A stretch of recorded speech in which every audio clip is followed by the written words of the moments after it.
Hello again in this instalment of Spiritual Wisdom. I'm grateful to all of you following me here and to have this little community here on YouTube. And if you've been here before, welcome back. I hope you're doing well. And if you're new here, my name is Nicholas, and on my channel I talk about witchcraft, Wicca, paganism, self-love, crystals and their magical properties, and all matter of philosophical and spiritual topics. So if you're interested in those types of things, you know what to do. Please subscribe, join this amazing community and click the bell icon so you'll be notified each time I post a new video. And this is a safe place if you're practicing witch, Wiccan, pagan, or whatever spiritual path you may be on, because there's no right or wrong spiritual path. There's just a path that's right for you, the individual. Now today I'm going to be talking about traditional forgiveness. When it comes to forgiveness, we tend to have one idea of forgiveness, and therefore we tend to put forgiveness in a box and think that forgiveness is just one thing. To me, there are three forms of forgiveness, and in this video I'm going to start with the first form of forgiveness, which is traditional forgiveness. So with traditional forgiveness, there's someone that's wronged you, that be a family member or friend that could have made a mistake, an honest mistake that's hurted you, or more often not, they done something knowingly against you. They done something knowing it would wrong you, and they wronged you knowingly, okay? Without even thinking about your feelings, your emotions, they wronged you, okay? Now, because you love that person, you choose to forgive them. That is what traditional forgiveness is. Because you love them, you choose to let go of the anger, the resentment, the bitterness for the sake of the relationship, okay? So, for example, there's a good friend of mine, who their daughter wronged them. Their daughter wronged them by making a certain decision, without considering their mother's feelings and emotions, and it really upset their mother, the decision what this person made. It really upset their mother, and the mother fell out with their daughter for 1.5 years, and they fell out with their daughter.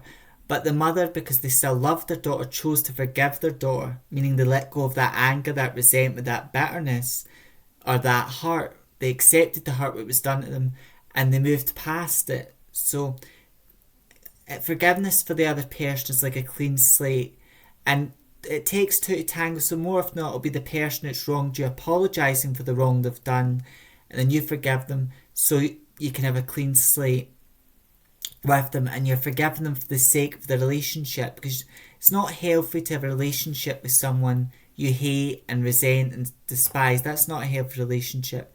So you forgive the person because you love them, and you still want them in your life. And that's traditional forgiveness. You're letting the anger, the resentment, the bitterness, you're letting sleep dogs lie, essentially.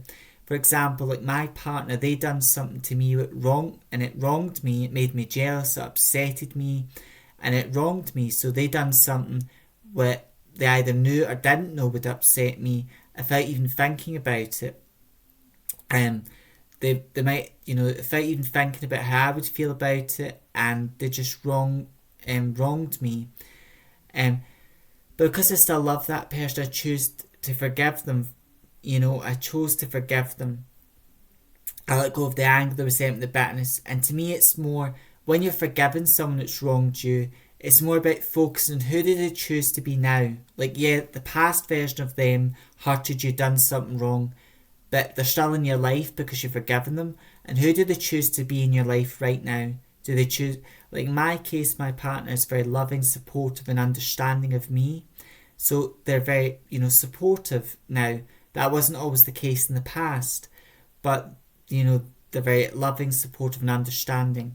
So with traditional forgiveness, it's forgiving someone that's wronged you for the sake of the relationship, letting go of that anger, that resentment, that bitterness. You're never going to forget what they've done to you, but you let go of that anger, the resentment and bitterness, and you give that person a clean slate where that person admits they've done wrong, or you understand they've done wrong to you, but you decide to move past it for the sake of that relationship. And the best way to forgive someone is to go, right, they did hurt me, they did do wrong, learn from that betrayal, that hurt, and go, right, that they've apologised for, or maybe they haven't, but you still forgive them because you love them. And it's like you focus on who they choose to be now in your life. And that's what traditional forgiveness is. It's where you let person which wronged you because you love them. You let sleeping dogs lie. You let go of the anger, the resentment, the bitterness, and you understand, right, the past version of them, that was the past version of them, but now they're still in my life. They're very supportive, they're very loving and understanding, so it's who they choose to be now, and you forgive them because you love them, letting go of that anger, resentment and bitterness for the sake of the relationship. In order to have a relationship with this person, you forgive them, and because you love them still, and you want to still have sometimes it could be your sister or your brother. You might fall out with them, but then you learn to forgive them. They apologise or you forgive them because you love them and you still want a relationship with them. So that's what traditional forgiveness is. It's where you love that person, you let go of the anger, resentment and bitterness you've got for them for the sake of the relationship, and it's where you're starting again with that person. You're giving them a clean slate in order to improve and be this better sister, brother, or better person sort of thing in your life as well. And in the thumbnail with this video, I've drawn, I picked two people cuddling because it's like reconciliation, and that's what forgiving someone traditionally is. It's reconciliating with them, rekindling that relationship and forgiving them for the wrong they've done to you because you love them and you still want them to be in your life. And if you've forgiven someone, the best way to look at it is, who do they choose to be now in your life? Are they adding value? Are they adding peace and beauty to your life? Or are they adding the opposite? And when you forgive someone, it's focusing on who they choose to be now in your life. Who does that person who you've forgiven, who do they choose to be now in your life? And you forgive them because you love them. You let go of that anger, it's bitterness. And traditional forgiveness is where you always forgive the other person. Of course, it takes two to tango, so that person may apologise, but you're making a conscious choice to forgive them for the sake of the relationship as well. And that's what traditional forgiveness is, by and large. And sometimes in life, we need to forgive people who have wronged us if we still want them to be in our lives, we still want a relationship with them, and it's starting again and starting a clean slate with someone and focusing on who they choose to be now in our life as well. As always, I hope this helps, I hope it makes sense, and as always, giving you food for thought. Till next time, stay safe, stay wise, walk your spiritual path with pride. If you're a practicing witch like me, stay witchy. May meet, may part, meet again. Blessed be.